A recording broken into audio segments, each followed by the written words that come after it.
Hello，大家好，歡迎嚟到夜半奇談。我哋今晚講詭異嘅案件啦。呢一單案件係發生喺法國嘅一個地方，叫做布列塔尼。咁呢一單詭異嘅案件係失蹤人口啊，一個2歲嘅女童叫做 Pauline， 係發生喺1922年嘅4月。阿 Pauline 當時係得2歲嘅啫，佢自己喺屋企附近嘅農場玩玩下唔見咗喎。咁啊，當然父母去揾啦，揾唔到之後就去報警啦。咁當時都有啲村民啊，大概有幾十人啦，連埋警察，咁啊上山去揾啦，圍住個農場咁樣揾咗幾日幾夜，都揾唔到細路女嘅蹤跡啊。咁啊喺呢一段時間，咁當時嗰個社區啊，佢住嗰個地方啊，就已經好多人喺度講。哇，係咪女巫啊？係咪女巫捉咗啲細路哥去做獻祭啊？已經有呢啲咁嘅謠言嘅啦。咁而且警方嗰方面都已經係揾，即係出盡力去揾啊，都完全揾唔到。結果就推斷佢係呢個細路女唔係被綁架，就係唔知喺邊度已經餓死咗噶啦。因為已經太多日啦。咁如是者過咗2-3個星期之後，喺距離呢一條村嘅500公里之外嘅塞堡，就有警察揾到一個外表同阿 Pauline 一樣嘅女仔啊。咁於是乎，當地嘅警察就安置好呢一個女仔之後，就寄咗張相俾阿 Pauline 嘅父母。咁而 Pauline 個媽媽一見到呢張相咧，就話係啦，呢個就係我個女啦咁樣。咁啊，兩公婆坐足足2個鐘頭嘅車，去到塞堡呢個地方嚟到接翻個女啊。當見到個女嘅時候，呢個女仔好冷淡啊，完全好似根本就係唔識個父母咁樣啊。最詭異嘅就係佢根本連佢自己嘅語言都唔識啊，只係唔見咗2-3個星期啫。爸爸媽媽唔認得，對自己嘅語言完全毫無反應。咁就算係咁樣都好，咁佢哋嘅父母都唔理咁多啦，帶個女返屋企先再講。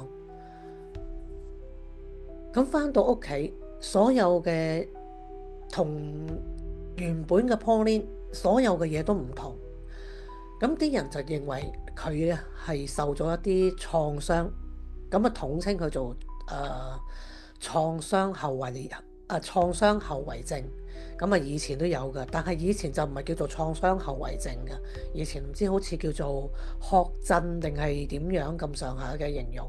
咁而家呢個就係方便大家明白，就用即係而家現代嘅文筆嚟到講，係一個創傷後遺症咁樣。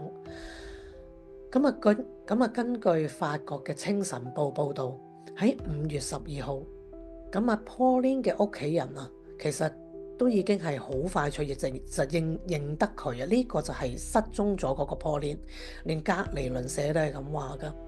咁於是警方就結案啦，根本上都唔會有人理呢一個2歲嘅細路女喺無端端會喺500公里之外嘅地方出現，而連自己嘅語言又唔識，父母又唔識，根本就係一個陌生人，只係個樣似啫，根本就係唔會有人理呢一啲咁樣嘅疑點啊。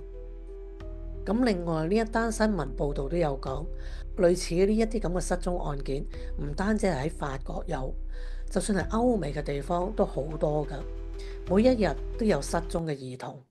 失蹤咗，好彩嘅揾得返，就好似同 Pauline 咁樣一樣失憶㗎，咩都唔記得，對屋企人同生活嘅環境完全毫無反應，唔知啊，唔識啊，淨係得個樣似嘅啫。咁呢一對父母揾返阿 Pauline 之後，住咗幾日啦，阿 Pauline 都係對佢哋毫無反應，好陌生啊，根本就係唔識嘅一樣。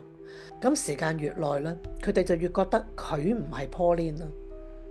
咁而且隔離鄰舍都覺得係咪因為即係父母心急揾翻個女，認錯咗咧，認錯咗人哋個女咧？咁啊，大家都喺度好懷疑。最吊詭嘅事就發生啦，居然有一個農夫，呢對夫妻唔識呢個農夫㗎，個農夫走入佢哋間屋嗰度，好激動咁樣問呢一對夫妻：你係咪確定呢一個女仔就係你哋個女啊？呢一對夫妻就望住佢莫名其妙咁樣。咁到最尾呢一個農夫突然間向天大嗌：天啊，我有罪啊！咁就好激動、好瘋狂咁樣衝咗出去，唔知去咗邊度啦。咁啊，大家都好莫名其妙，呢個人做咩呢？咁啊，冇人知道佢係邊個，亦都唔知道佢做咩事，要講係佢嘅錯。咁啊，呢件事之後冇幾耐咧，事情係未結束㗎。咁啊，根據小巴黎人報嘅報導講，有一個踩單車嘅人啊，就喺呢一條村嘅800公尺，而家講緊800公尺啊嚇，好近嘅咋，就發現咗一個女仔啦，女童係冇生命跡象嘅女童，咁啊而且開始係腐爛㗎啦，咁只係有個身嘅啫，其他嘅嘢冇晒㗎啦。咁啊旁邊就有一啲衫好乾淨、好整齊咁樣接咗喺嗰個軀體側邊。咁而阿 Pauline 嘅媽媽咧，一認就認得出呢一套衫就係 Pauline 失蹤時候嗰日着嘅衫嚟㗎。咁啊頭痛啦，咁啊無端端當日警方揾成個山頭揾，乜嘢都冇㗎。咁點解會無端端走咗件嘢出嚟嘅咧？係咪？咁啊大家都摸不着頭腦，究竟係咩事？咁種種跡象好似話俾人聽，呢一個軀體先至係 Pauline。咁而且喺 Pauline 冇發現 Pauline 個身體嘅範圍冇幾遠，就揾到一個骷髏骨頭啊，係一個人頭。而呢個人頭咧就唔符合Pauline 嘅身形嘅。呢個人頭係一個大人嘅人頭，咁結果就推斷咗佢係一個男性成年人嘅人頭嚟㗎。咁呢一個成年人嘅男性人頭同呢一個所謂叫做 Pauline 嘅身體有冇關係嘅呢？咁點解當日咁多人通山揾幾十人啊，揾咗幾日幾夜，點解咩都睇唔到嘅呢？咁係咪意味住係有人將嗰個身軀搬過嚟，特登話俾你哋聽，俾你哋發現呢個先係佢呢？咁就唔知道。新聞就係咁樣講。咁而且呢一對夫妻同個新 Pauline 攞翻嚟嗰個 Pauline 住咗一段時間之後，真係完全唔係嗰回事，唔係佢嚟嘅。舊底嗰個 Pauline 失蹤咗嗰個 Pauline 係好活潑、好聰明、好精靈、好討人歡喜嘅。呢一個直情唔講嘢，唔識講嘢，又冇乜反應嘅。咁結果呢一對夫妻相信呢一個唔係 Pauline 嚟嘅。咁後嚟大概喺6月咁上下嘅時間，呢一對夫妻就將喺500公里外嘅地方湊翻嚟嘅 Pauline 就送咗去孤兒院。咁其實呢一件案就好多疑點啊！大家同唔同意啊？我就覺得係好多疑點，好似呢啲咁樣嘅失蹤案啊，其實從古至今都好多㗎。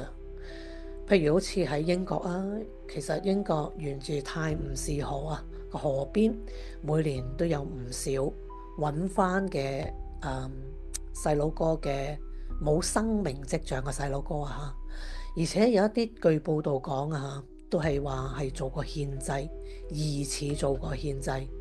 咁其實每年都唔少嘅，只不過係而家有冇繼續報導咁解嘅啫。咁喺呢一單案講翻阿 Pauline 呢一單案喺1922年嚟講嚇，不論係邊一個年份啦，你話一個2歲嘅細佬哥，會唔會真係一個大人都唔睇住佢，就咁俾佢自己喺農場度玩呢？嗱，我話查過一啲資料嘅，喺英國嚟講啊，英國1900幾年啊就已經有嗰啲BB 欄啊，即係攔住 BB 唔俾佢出門嗰種欄咧，一種閘嚟嘅。喺1900幾年已經有噶啦，但係我唔知法國喺1922年會唔會有。咁就算冇都好啦嚇，好似一啲耕種嘅婦女啊，你睇啲舊片都睇到嘅，人哋孭住落田啊，或者擺喺一個籃一個籬嗰度，係咪啊？咁啊擺個細路哥喺嗰度，佢係喺佢視線範圍內，咁佢係喺度耕田啊，或者佢嘅工作啦，咁就係一啲舊式啲嘅照顧細路哥嘅方法啦。咁你話合唔合理呢？只係2歲就已經放佢喺農場度自由行喎，好似就咩年代都好，都唔係幾合理啊！嗬。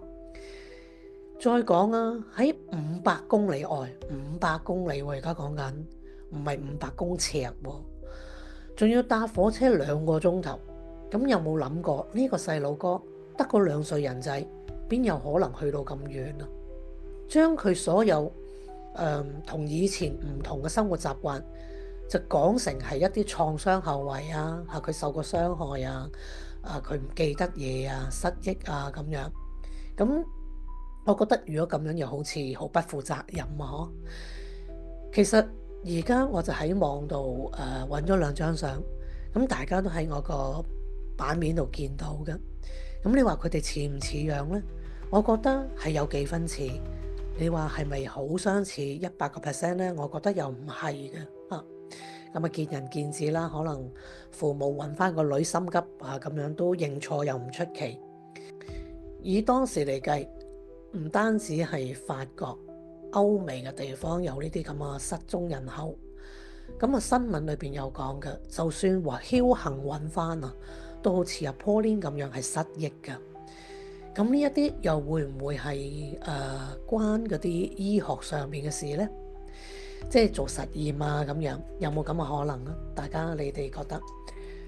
因為點解會有呢一個講法呢？咁以前啊喺香港啊英政府管治嘅時代啊，特別係60、70年代，咁好多嗰啲冇咗生命跡象嘅兒童啊、小童啦、孩童啦，佢哋都係會運翻嚟英國做研究嘅喎。咁所以研究啲咩呢？佢有講嘅嚇，但係我呢度就唔講啦。咁會唔會係都係喺醫學上做咗一啲嘢呢？嗱，佢呢一度呢就係一啲生勾勾嘅細路哥啦。